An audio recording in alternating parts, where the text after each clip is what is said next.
다들 안녕하세요. 그레입니다. 오늘 하루는 어떠신가요?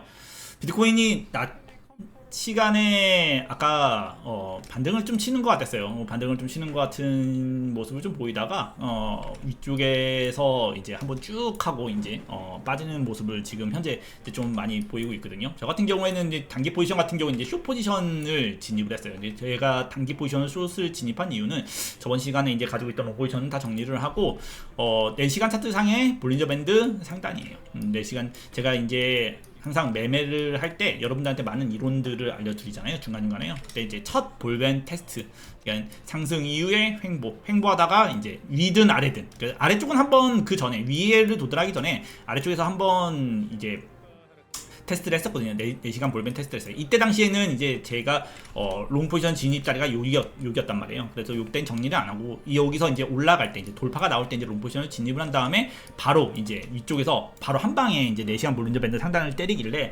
그리고 빠르게 좀 올라갔죠. 1시간 캔들로만 봐도 이제 좀 빠르게 괴류를 만들면서 올라갔고, 그리고 4시간 볼벤은 이제 뚫는 것을 보고요. 사실 이때는 쏘는 게 아닌가라는 조금 생각을 했었어요. 근데 바로 1시간 캔들 다음 캔들을 보면 아래쪽으로 이제 윗꼬리를 잡고 쭉 빠지는 모습을 좀 보였죠. 보시면 이제 반전 캔들이라고 그러죠. 위에서 빠지면서 아래쪽으로 이제 음모 캔들을 만든 것이 반전 캔들인 것을 확인하고 롱 포지션 정리하면서 이제 숏 포지션을 현재는 이제 진입을 했습니다. 숏 포지션은 어디까지 가지고 있을 거냐라고 한다 그러면 두 가지 생각을 가지고 있어요. 일단 첫 번째 숏 포지션 같은 경우에 청산은 어디까지 가져가냐? 넥라인입니다. 이번 반등이 역헤드 앤 숄더 관점에서에 대한 상승이었잖아요. 넥라인에 대한 돌파 상승이었잖아요. 그래서 항상 역헤드 앤 숄더 관점에서에 대한 돌파는 돌파 이후에 바로 간다라고 안 했죠. 바로 가기 전에 리테스트, 이제 그 넥라인에 대한 부분을 리테스트를 하고 그런 다음에 이제 추가적인 상승을 이어나갈 때 이제 그때가 이제 진짜 상승이라고 이야기했었잖아요. 그래서 현재 이제 숏 포지션 같은 경우에는 이 넥라인 구간까지로 보고 있어요. 물론 현재 이 넥라인 구간까지 100%올 거라고는 사실 좀 장담은 하지 않아요. 그래서 두 가지 이 숏 포지션에 대한 청산 관점을 가지고 있는데, 첫 번째는 이 넥라인까지 왔을 때 바로 정리하기보다는 이 넥라인에서 더 이상 빠지지 않고 어느 정도 반등이나 반전에 대한 시그널이 좀 발생한다 그러면 그 숏 포지션에 대한 것은 이제 수익 청산을 하고, 단기적으로는 이제 15분이나 30분 차트에 보면 이번에 빠지다가 중간에서 이제 몸통을 만든 게 있어요. 그쵸? 오다가 이제 이렇게 몸통을 만든 구간인데, 이 몸통을 이제 만약에 위쪽으로 단기적으로 돌파를 한다 그러면 이제 수익 실현을 할 생각이에요. 그래서 숏 포지션 같은 경우에는 아직은 엄청 길게 가져갈 생각은 없어요. 그걸 왜 길게 가져가지 않냐라고 생각을 한다 그러면, 그거는 이제 우리가 장기적으로 보면 스톱플로우 차트죠. 이 스톱플로우 차트에 대한 색상이 현재 아직도 노란색이죠.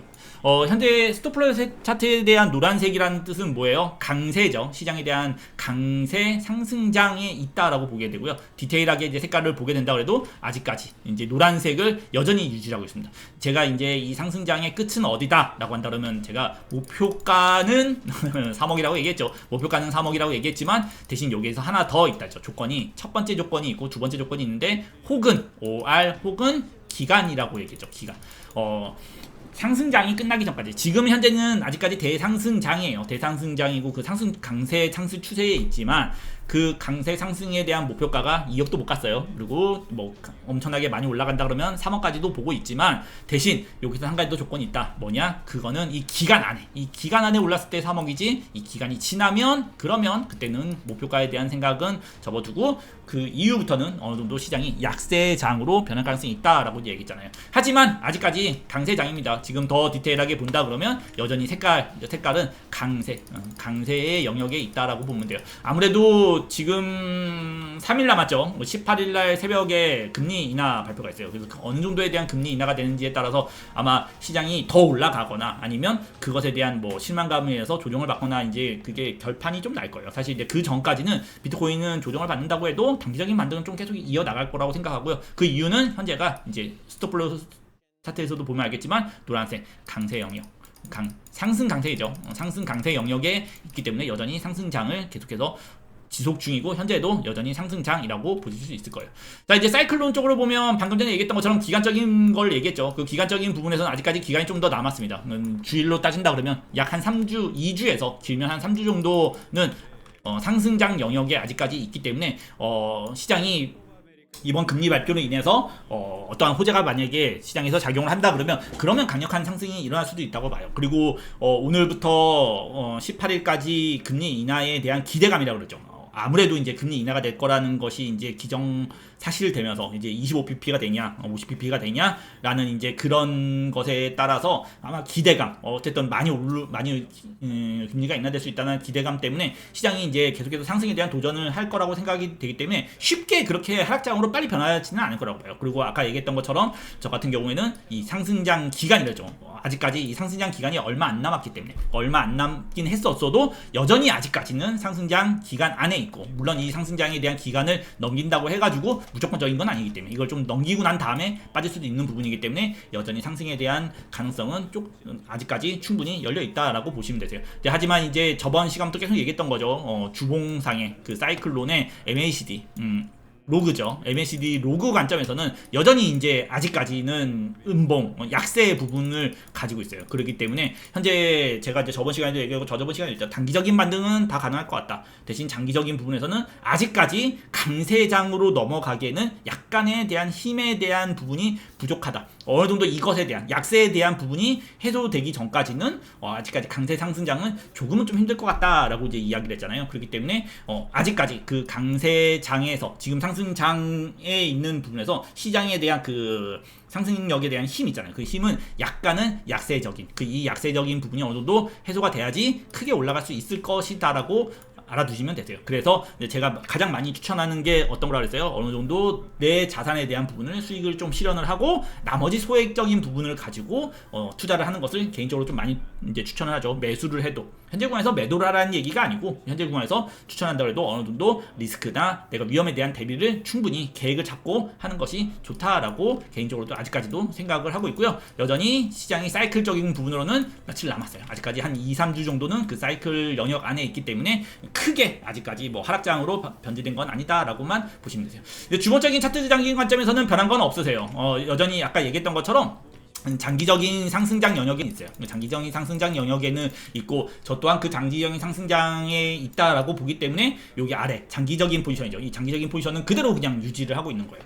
언제 이거를 익절을 할 거냐, 청산을 할 거냐라는 분들이 굉장히 많아요. 근데 아까 처음에 얘기했던 것처럼 이 사이클적인 부분이죠. 이 사이클적인 부분이 넘어가는 시점이에요. 넘어가는 시점. 현재 구간에서 딱히 정리할 생각은 없고 이 사이클적인 부분이 이제 그 약세의 장으로 이제 들어서는 기간이 된다 그러면 내가 보고 있는 어떤 목표가랑은 전혀의 별개의 문제로 제가 가지고 있던 장기 포지션 같은 경우에는 대부분 다 정리를 할 생각이고요. 아직까지 그 기간이 도달하지 않았기 때문에 저 같은 경우에도 충분히 금리에 대한 부분으로도 충분히 오를 수 있을 거다라고 아직까지 조금은 기대를 가지고 있기 때문에 그래서 장기적인 포지션 같은 경우에도 저도 아직 정리는 안 했다라고 보면 돼요. 주봉 입장에서 다시 보게 된다 그러면 주봉 같은 경우에는 여전히 그 3다이버전스에 대한 약세 부분에 있어요. 장기적인 상승은 있지만 그 파동적인 부분이 조금씩 약해지고 있는 단계이기 때문에 현재 구간에서 크게 상승을 한다고 해도 정고점을 넘긴다고 해도 그게 이제 지속되지 못할 가능성에 대해서만 여러분들이 좀 인지하면 됩니다. 이 부분에 대해서 굉장히 이제 잘못 오해하고 듣는 경우가 있어요. 이제부터 떨어지는구나 라는 것이 아니고 이제부터 올라가는, 제가 아마 이번 요 하락 때부터 이야기를 많이 했을 겁니다. 제가 요때 하락 때부터 가장 이야기를 많이 했던 거는 반등은 칠 것이다. 반등은 칠 것인데 그 반등이 아름답지는 못할 것이다. 만약 아름다운 그 이 전고점에 대한 돌파가 발생한다 그래도 그것을 계속해서 내가 들고 있으면 앞으로 3개월, 4개월, 5개월 후에 더 수익으로 이제 변하는 그런 것은 없다라고 이제 이야기했던 건 뭐냐면 안 오른다는 얘기가 아니고 올라갔을 때에 대한 유지되는 거죠. 우리가 중요한 건 뭐냐면 내가 수익이 늘어나는 거죠. 내가 어떠한 저점에서 우리가 매수를 했는데 그 차트가 이제 시세가 상승에 대한 돌파를 가져간 이후에 내가 팔아야 될 것이냐, 존버해야 될 것이냐, 말아야 될 것이냐에 대한 관점에 대해서 받아들이는 것이 가장 현명하다고 보면 돼요. 제가 그간 한 2년 동안 계속해서 존버에 대한 이야기를 많이 했죠. 시장은 더 올라갈 것이다. 연말에는 지금보다 더 올라갈 것이다. 지금보다 앞으로 3개월 후에는 더 비싼 가격에 갈 것이다. 이 이야기를 했던 건 뭐냐면 시장이 강세 영역에 있어요. 강세 영역에 있다라는 뜻은 뭐냐면 시장이 오르고 난 다음에도 조정을 받아도 그 조정받은 것만큼은 계속해서 회복해 나가는 시장의 지속력을 얘기합니다. 그럼 이런 지속력에 대한 시장의 힘이 충분히 있을 때는 어떻게 돼요? 내가 시장이 오르고 나서도 딱히 팔 필요가 없어요. 왜냐? 조정을 받는다고 해도 충분히 그거를 시장의 강력한 파동에 대한 힘으로 다 회복을 한단 말이에요. 그래서 더 높은 가격에 가 있고 또 높은 가격에 가 있으면 그 구간을 또 오랫동안 유지를 하게 돼요. 대신 이제 내가 이제 약세 쪽에 있다. 그 파동에 대한 힘, 장기적인 그 시장에 대한 힘이 약해져 있는 상태다라는 뜻은 뭐냐면 안 올라간다라는 뜻이 아니고 시장이 상승을 못 한다라는 뜻이 아니고요.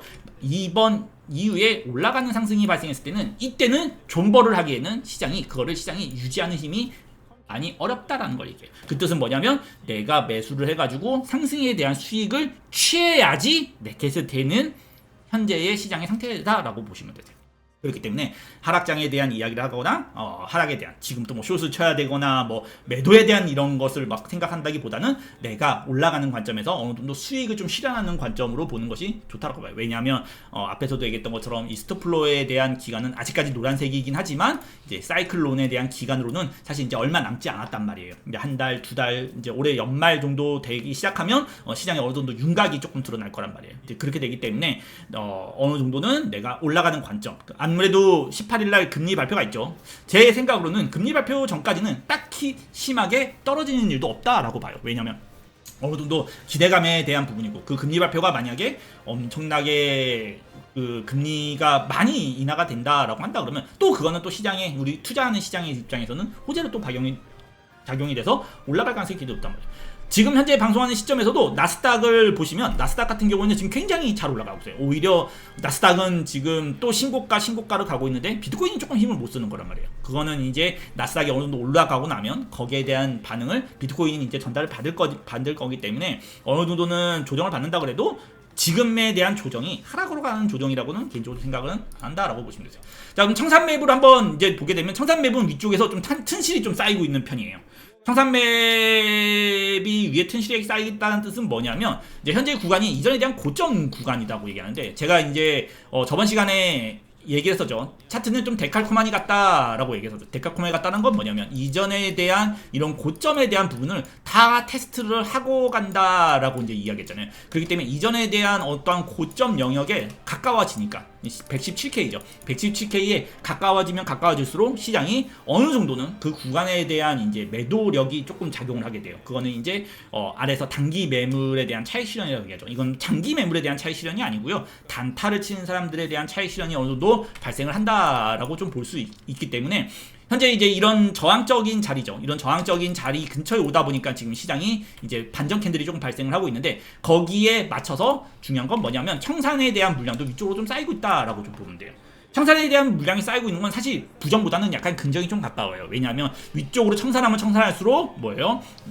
숏에 대한 강제 청산물이 올라가는 거죠. 그래서 실질적으로 만약에 이런 가격을 돌파를 했을 때는 강력한 상승이 발생할 가능성도 커요. 왜냐하면 숏이 청산되면 청산될수록 매수는 더 강력해지는 연료가 된다라고 했잖아요.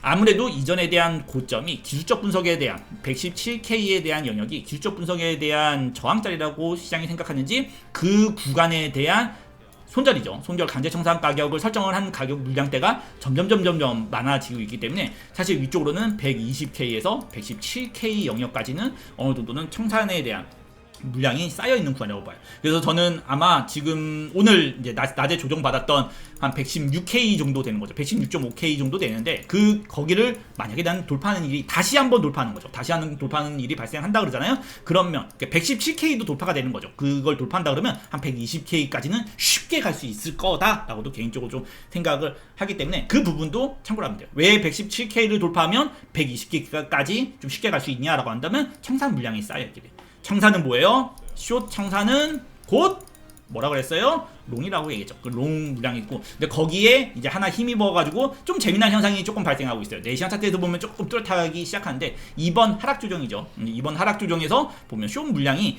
이 상승에서는 숏 물량이 안 쌓이다가 이제 요 조정에서 숏 물량이 갑자기 이제 머리를 좀 들기 시작을 했어요.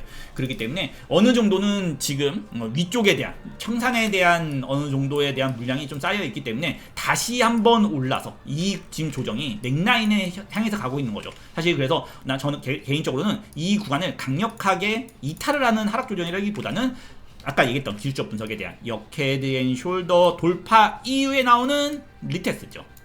리테스트라고 어느 정도 볼 수 있기 때문에 이 리테스트 이후에 시장이 다시 한번 한 117K를 돌파를 하는 모습이 좀 보인다 그러면 한 120K까지도 조금은 쉽게 올라가는 모습을 좀 보이지 않을까라고 개인적으로 좀 생각을 하고 있기 때문에 이 부분 같은 경우도 좀 참고해 주는 것이 좋을 거라고 봐요. 현재 이제 지금 조정을 좀 받고 있어요. 위에 반전 캔들이 발생하고 있고 좀 조정을 받고 있는데 어디까지 조정을 받을 거냐라고 한다 그러면 아까 얘기했던 것처럼 요 넥라인 구간입니다. 가격적으로는 한 114K 영역이에요. 114K 플러스 마이너스 이런 영역 근처에서는 어느 정도는 단기적인 반등을 만들 것이라고 보고요. 사실 이 반등이 요 반등이 좀 좋아야 된다고 봐요. 여기서 나오는 넥라인에 대한 반등이 어느 정도 117K를 다시 넘기는 모습을 좀 보이게 됩니다. 그리고 개인적으로 생각하기에도 어차피 18일날이죠. 18일날 정도 되면 요 정도 되거든요. 이때가 이제 금리 인하에 대한 이제 발표가 있는 날이란 말이에요. 요 날까지는 쉽게 시장이 그냥 이탈은 발생하지 않을 거라고 봅니다. 어느 정도 조정을 받아도 단기적인 반등을 좀 칠 거고요. 그 반등이 강력해서 110K를 돌파하는 모습을 다시 보인다 그러면 그때는 한 120K까지도 충분히 올라갈 수 있을 거다라고 생각을 해요. 자, 이제 반대쪽 관점에서도 이제 항상 얘기를 하죠. 이제 항상 올라가는 관점에서 얘기한다 그러면 위험에 대한 관점에서도 이야기를 하기 때문에 만약에 시장이 어떠한 반등을 만들어내지 못하고 시장이 이런 구간에서 반등을 쳤는데도 불구하고 약세적인 부분으로 요 트렌드 라인을 지금 보고 있어요. 요 트렌드 라인과 넥라인에 대한 부분이죠. 이 넥라인은 114K 좀 아래에요. 113K 정도 떨어져야 됩니다. 113.3K죠. 113K 아래까지 만약에 하게 된다. 113K 아래까지 하락을 하게 되고 그 트렌드적인 부분까지 만약에 이탈을 하는 모습을 보인다 그러면 그때는 위험이라고 보면 돼요. 그때는 우리가 역헤드앤숄더를 했던 관점에서에 대한 그 구간에 대한 리테스트에 대한 실패 관점으로 보게 되죠. 그럼 이건 흔히 시장에서는 실패한 시그널이 되는 거죠. 시그널이 되는 거기 때문에 사실상 현재는 매도 관점으로 볼 필요까지는 없어요. 매도 관점이나 이런 것들은 쪽 관점에서 볼 필요는 없고 18일 전까지는 조정을 받으면 매수 관점에서 보는 것이 훨씬 더 좋다라고 개인적으로 단기적으로라도 매수 관점에서 보는 것이 훨씬 더 좋다고 보지만 만일이라도 시장이 이런 넥라인에 대한 구간을 어렵지 않게 쉽게 만약에 이탈하는 제가 항상 얘기했죠. 가장 위험한 거는 이런 장대로 빠지는 운봉이 제일 무섭다. 왜냐하면 장대로 빠지는 것은 반등을 치지만 이후에 하락에 대한 관점으로 세게 돌아간다. 이건 장대로 빠지는 것이 가장 무섭다라고 했잖아요. 빠질 때는 천천히 빠져야 됩니다. 천천히 파동을 만들면서 쐐기 같은 건 이런 걸 만들면서 빠져야지 올라갈 때도 충분히 올라갈 수 있다. 지지구간에서 충분히 올라갈 수 있다라고도 보게 되는 거거든요. 그래서 여러분들이 조금 주의만 해주는 올라간 단기적인 관점에서는 상승 관점으로 갈 가능성이 높은데 그래도 내가 좀 주의만 해주면 좋겠다라고 하는 가격 같은 경우에는 방금 얘기했던 것처럼 113K 이게 113K 이하에 대한 하락만 발생하지 않는다 그러면 어느 정도 금리 발표 전까지는 조정을 받아도 단기적인 반등을 치는 모습을 보지 않을까라고 생각을 합니다. 3일 남았어요. 이제 3일이 남았고 금리에 대한 관점은 저번 시간에도 얘기했던 것처럼 저는 동일하게 봐요. 사실 시장이 인하는 다 누나 똑같이 생각하죠. 인하는 다 할 거라고 생각은 하는데 그게 시장이 받아들이는 관점에서 25pp도 긍정으로 받아들일 것이냐 50pp도 긍정으로 받아들일 거냐가 아마 이번 시장에 대한 방향성을 좀 정하지 않을까라고 생각을 하고 있어요. 금리 인하가 좋습니다. 금융 투자에서 금리 인하는요, 이자가 싸지면 싼 이자로 투자를 해서 수익을 내기는 굉장히 좋단 말이에요. 어떤 분이 물어보더라고요. 금리 인하가 되면 왜 주식시장이 좋고 투자가 좋냐라고 얘기를 많이 하거든요. 저는 되게 어렵게 설명하는 이제 그런 분석가가 아니에요. 그냥 쉽게 설명밖에 못한다라고 보면 돼요. 쉽게 우리가 S&P를 이제 한번 보고 얘기를 한다 그러면 S&P에 대한 연 상승률이라는 게 있단 말이에요. 연 상승률이라는 게 있어요. 보통 S&P 연 상승률은요 5%에서 10%, 한 5%에서 평균 한 7% 정도로 많이 본단 말이에요. 물론 이제 시즌에 따라 매년 달라요. 어떤 때는 이거보다 낮을 수도 있고 어떤 때보다는 이거보다 높을 때. 근데 보통 7%에서 많이 보면 13%, 20%까지도 S&P 같은 경우에는 많은 이제 연 상승률을 보인단 말이에요. 예를 그 워렌 버핏도 그런 얘기 했잖아요. 아무것도 할 줄 모르면 S&P를 사라. 왜냐면 S&P 같은 경우에는 어쨌든 연 5%에서 7%, 10%, 13%까지도 성장을 하니까. 자, 이렇게 따지면 S&P를 1년 동안 사서 그냥 가지고만 있어도 최소 못해도 7% 정도에 대한 수익을 보는 거예요.